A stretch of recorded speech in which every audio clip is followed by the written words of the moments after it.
Hi guys, welcome to the next video on human evolution. In this video, we're going to be looking at the human fossil record as an example for classifying particular organisms, specifically the hominin genus, and we're looking at interpretations and their contestedness and being able to be refined or replaced with new evidence when new evidence presents itself.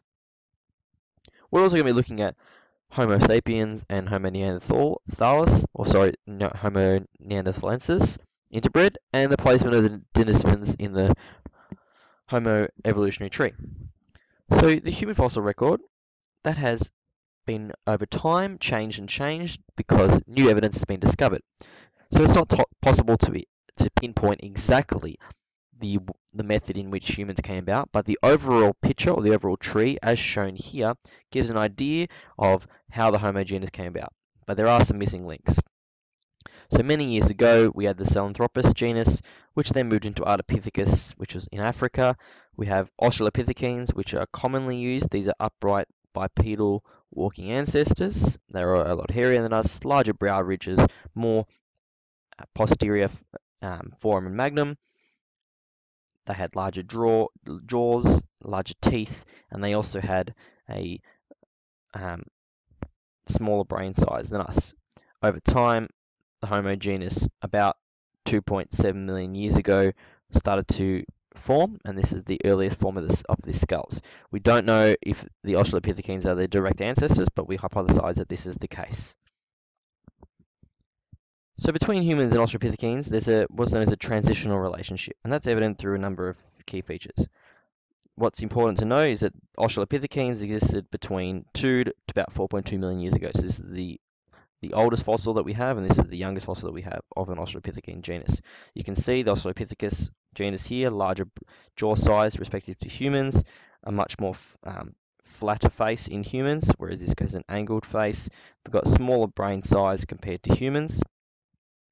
We can also see if we look at the teeth, so in a chimpanzee, which predeceased Australopithecines, they have what's called a diastema, or a gap between their two teeth. Whereas Australopithecines, you can see that gap's getting smaller, and then in humans, there is no gap at all. So we can see this is like a transitional relationship or transitional fossils that demonstrate the evolution of the species.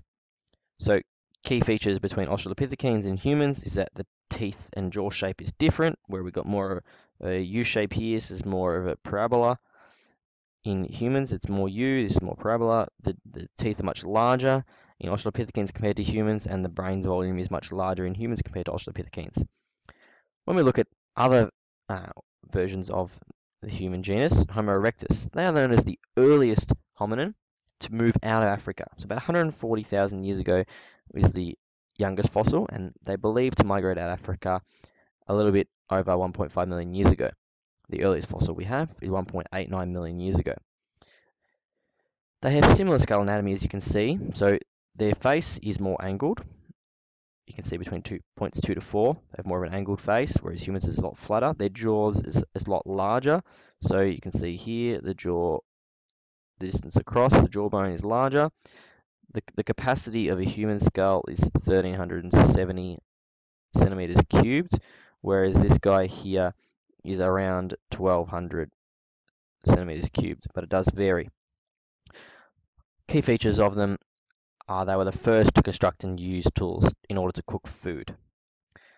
The next hominin that we're going to be focusing on is Homo habilis. So these guys are an early type of hominin, and they're found only in Africa, so quite an early period that they've dated back. 1.4 million years ago is the youngest fossil, and they existed at least 2.4 million years ago.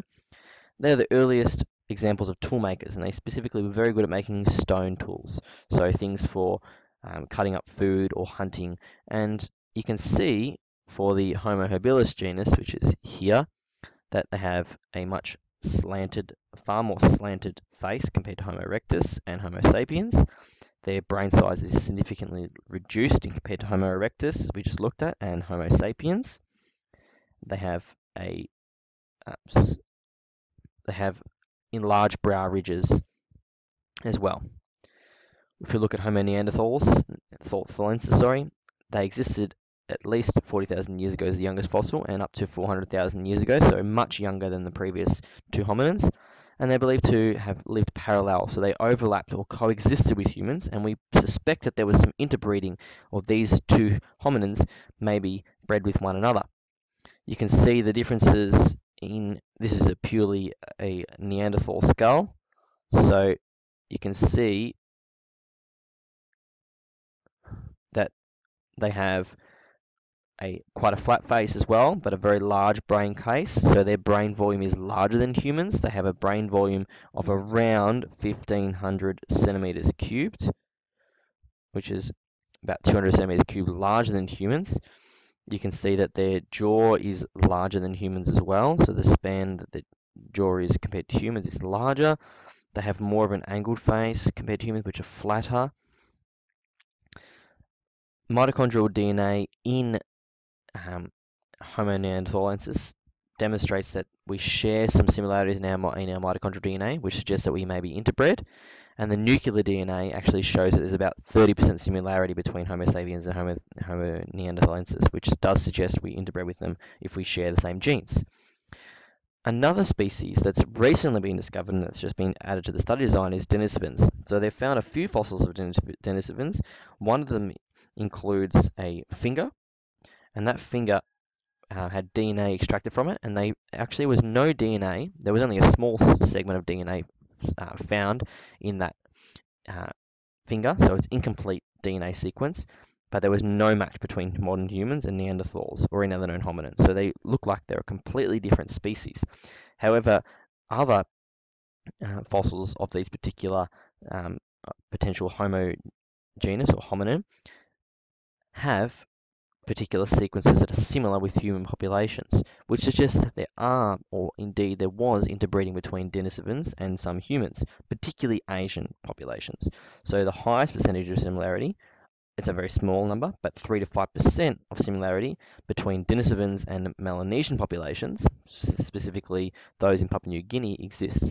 So if they do share indeed 3 to 5% similarity in their DNA sequences, that suggests that there was interbreeding some time ago. So Neanderthals interbred with humans, and Denisovans interbred with humans as well as potentially with Neanderthals. So if we look at this family tree we've discussed, we can see that the chimpanzee is its own species. We had Ardipithecus was an early form, and Australopithecus afarensis was an early form of hominin, upright walking ancestor. That moved into the Paranthropus genus, and we're specifically more focused on this segment of the tree here, where we can see Homo habilis, quite hairier, again smaller brain size, larger jaw compared to humans. The Homo erectus was believed to be the first ones to move out of Africa. They have larger jaw, smaller brain size than Homo sapiens, and Neanderthals have a larger brain size than modern humans as well. So this picture here, or this diagram, demonstrates that there was some interbreeding between genuses.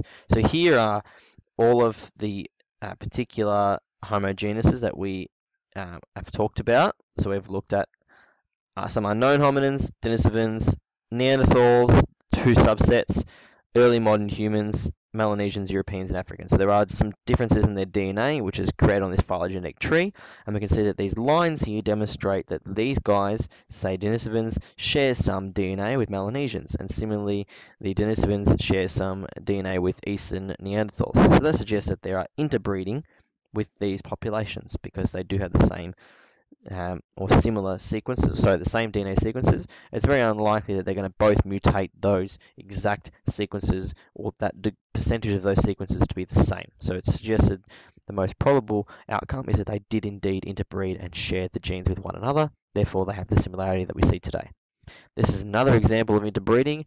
We have modern humans, and we have South Africa, West Africa, and New Guinea, and these guys in New Guinea, their ancestors potentially bred with Neanderthals, as did the ones in West Africa.